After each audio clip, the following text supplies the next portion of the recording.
thinking it's a problem. I think that's fair. Let's leave that aside. When it comes to Jonathan Greenard specifically, what's the concern level on him having an impact on this team this year, based on what you know, based on what you've heard, based on what you've talked about with Vic Fangio and the rest of the people in the building and in the facility? Where are we on this Jonathan Greenard, Johnny Mac? Yeah, well, I definitely think that week one is potentially an issue. So, to me, it comes down to they want to start him on PUP, which means he'll be out for 4 games. And maybe you can keep an extra body and give him the time that he needs.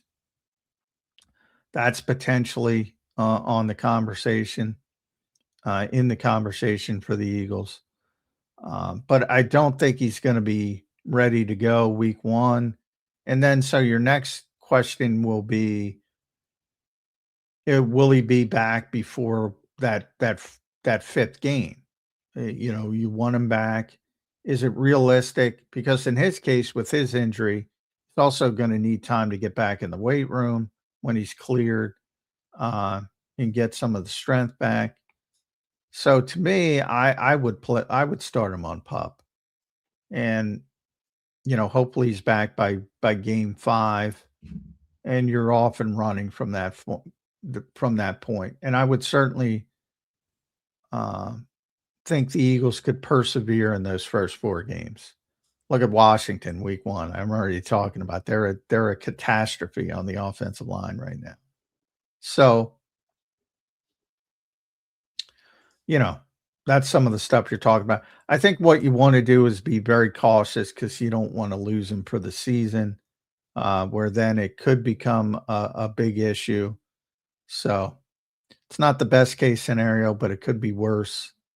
And the fact that the silver lining of him missing the entire training camp is extra reps for Jalyx Hunt, and Jalyx seems to have done quite a bit with them.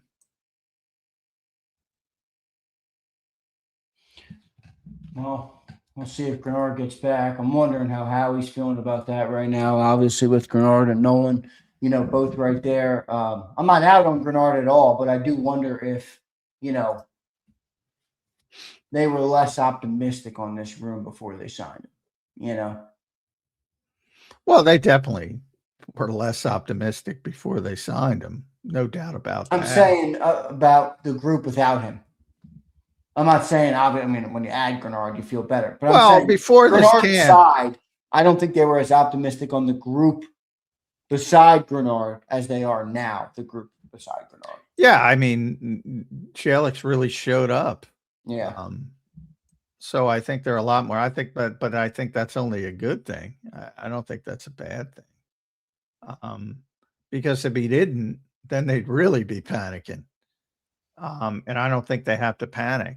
So I think his summer has quelled some of the concern that would have been there if he just had a average summer and he looked like a 3rd edge rusher.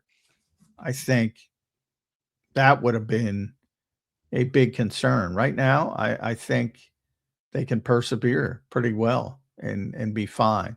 Now, I don't want him out for half the season, but 4 games, I think they can persevere. We'll see. John, how has Nolan Smith looked this camp? Good. I think a lot of people, forget about him because Jalyx has been so good. Yep. Jalyx has been getting a lot of love. Yep. But he's had a good camp as well, and he seems healthy. He still wears the big brace. I think he's never going to take that thing off. I just think it makes him wear comfortable.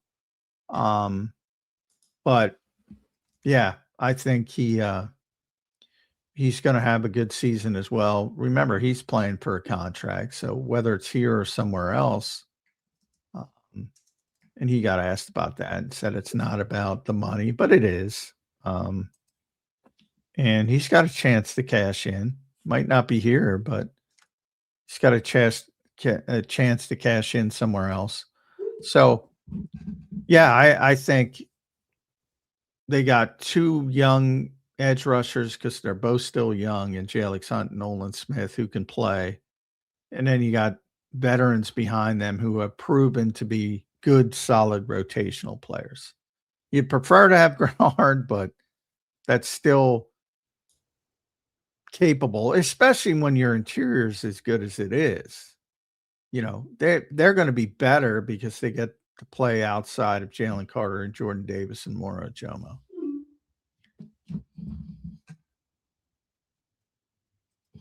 Going to be interesting to see how that shakes out. John, safety battle. Where are we? What do you think? Is it over? Is it Marcus Epps? Does Carter have a chance to take it over? Where do you think they are at the end of camp here? That was the big question coming into camp. And do you feel, I'll add one more to it just to add to what your response will be. Where do you think they are in terms of the potential for an outside acquisition at that room? I think we felt strongly about that before camp. Has that shifted at all? No, it's still in play. I think they want to get better. But there's a bunch of things. I think, they might be juggling McCarthy. They might be juggling tight end. They might be juggling safety. So I think they're gonna look at a lot of different things. But in the case of safety, I do think if they don't go outside the organization, I think it's pretty clear that Cooper's going to start in base and Marcus is going to be the safety and nickel. I think Michael Carter, as I've described, is a better football player, but he's still learning the position. I think Vic values his versatility as well, which hurts him in a weird way because he's the backup slot. He's also the dime back and the backup safety. And I think Vic likes him in that role. So I think it'll be Marcus Epps as, the smart, savvy guy who can direct traffic, sort of read Blankenship, just a little bit older. And I think that's the most important part for Vic is the guy who's going to make sure the communication is all done correctly. And I think Marcus Epps offers that. Well, I feel pretty good about Marcus Epps, honestly, back there. Not great, but I feel like he's good enough player for the Eagles to have a good season. And John, you know what else makes me feel better about that position is just, the amount of talent around them, right? I mean, the cornerbacks, it feels as though there's so much talent on even the front seven. I mean, we've talked about that front seven could be one of the best, maybe the best front seven in football, depending on how they play during the season. Then you have great linebackers that are part of that front seven. You have Cooper and Quignon. I mean, 2 All-Pros last year. It just feels like there's so much talent around the safeties. If anybody's going to be able to blend in a little bit of maybe a lack of talent, it's going to be Vic in this unit. That's what it feels like to me. Maybe I'm overstating it. Well, I think with safeties, I don't think it matters as much. Like, I think safeties can help corners. I don't think corners really help safeties other than I think what will help is the pass rush. Like, if the ball's out, the ball's out. The problem with safety is if you don't have the pass rush and you have some athletic limitations, you're the back end. You're the guy. Nobody's behind you. Cornerback's not rotating behind you. So as long as the pass rush is good, and it should be, and there's no reason to think it will not be, then I agree with you. It's they'll mask the safeties. But look, when you're out there and you're the last line of defense, if that pass rush doesn't get home and they got a long developing route, and you got a Matthew Golden, since we're talking about him, running a 4.29 right by you. Yep. Nobody's behind you. Yeah, that's true. That's true. All right, Johnny Mac, good stuff, man.